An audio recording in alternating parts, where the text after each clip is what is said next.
નમસ્કાર ખેડૂત મિત્રો, તમારું સ્વાગત છે અમારી વીટી ખેડૂત મિત્રોની ચેનલમાં। તો મિત્રો, આજના આ વિડીયોની અંદર આપણે કપાસ પકવતા તમામ ખેડૂતો માટે આવ્યા એક ફરી સારા સમાચાર, જેમાં કપાસના ભાવમાં ફરી 1600ની સપાટી પાર, સાથે જ કપાસના ભાવ અને કપાસના બંને વાયદા અને કપાસની સ્થિતિની સંપૂર્ણ માહિતી મેળવશું। તો ખાસ કરી વિડીયોમાં બન્યા રહેજો। તો મિત્રો, સૌપ્રથમ કપાસ સમાચારથી શરૂઆત કરીએ તો કપાસના ભાવ ઠેક ઠેકાણે રૂપિયા 1600ના બોલાઈ જતા માર્કેટ યાર્ડમાં એકાએક આવકો વધીને 20,000 મણની થઈ ગઈ હતી।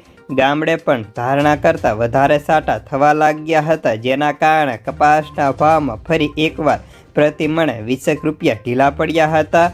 જ્યારે ભાવની વાત કરીએ તો અત્યારે કપાસના ભાવ તેની ક્વોલિટી મુજબ રાજકોટમાં 1585 સુધી, સાવરકુંડલામાં 1553, જસદણમાં 1575, બોટાદમાં 1591, ગોંડલમાં 1551, જામજોધપુરમાં 1591, બાબરામાં 1564, જેતપુરમાં 1573, સાથે જ ઉપલેટામાં 1475 તો ભેંસાળમાં 1544 સુધીના ભાવ બોલાતા હતા।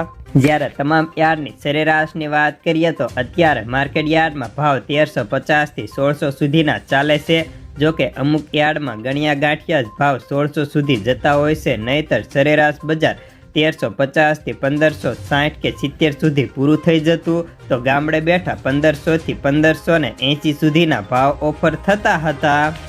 જ્યારે કપાસના વાયદાઓની વાત કરીએ તો ન્યુયોર્ક કોટન વાયદો સાંકડી રેન્જમાં અથડાઈ રહ્યો છે અને વાયદામાં મામૂલી ઘટાડો થઈને અત્યારે ડિસેમ્બર વાયદો 70.84 સેન્ટ ઉપર ચાલી રહ્યો હતો। દિવસ દરમિયાન 71.27 સેન્ટે ઊંચી સપાટીએ પહોંચી બંધ રહ્યો હતો। MCX વાયદો 58,000 બંધ હતો તો ખોળ બેન્ચમાર્ક 48 વધીને 2988 રૂપિયાએ પહોંચ્યો હતો। સાથે જ ખોળ બજારની વાત કરીએ તો ખોળ બજારમાં અત્યારે પ્રતિ ગોણીએ 20 રૂપિયા વધ્યા હતા, તો કપાસિયામાં પણ પ્રતિ મણે 10 વધ્યા, તો ગાંસડીનો ભાવ સ્થિર જોવા મળતો હતો। જ્યારે વિદેશની વાત કરીએ તો બ્રાઝિલમાં કપાસના ઉતારા ઓછા આવતા રૂ ઉત્પાદનનો અંદાજમાં ઘટાડો થયો હતો। ચીનના રૂ અને કોટન યાર્ન વાયદામાં સતત બીજા દિવસે વધારો હતો, જેના કારણે આપણે ત્યાં MCXને અસર છે, પરંતુ ન્યુયોર્ક કોટન વાયદો છેલ્લા 3 મહિનાની તળિયે પહોંચી ગયો છે।